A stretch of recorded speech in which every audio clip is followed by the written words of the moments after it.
ঠায়ে ঠায়ে কিনিছিল ফ্লেট গ্ৰাহকৰ টকাৰে ৰজা হৈ বিলাসী জীৱন কটাইছিল দীপাংকৰে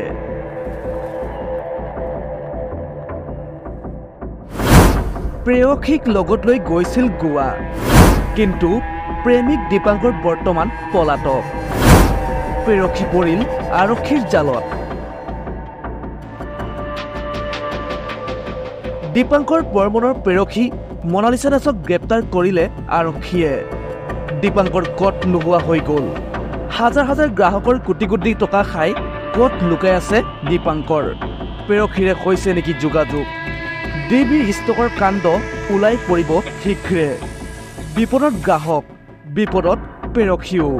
থানাই থানাই এজাহাৰ দীপাংকৰৰ বিৰুদ্ধে হাৰাশাস্তি খাইছে দীপাংকৰৰ পৰিয়ালে একাংশই লণ্ডভণ্ড কৰিলে দীপাংকৰৰ বাসগৃহ দীপাংকৰে নিজে সাৰেণ্ডাৰ কৰিবনে সেয়েহে পৰৱৰ্তী সময়ত লক্ষণীয় হৈ পৰিব news desk report Assam media 24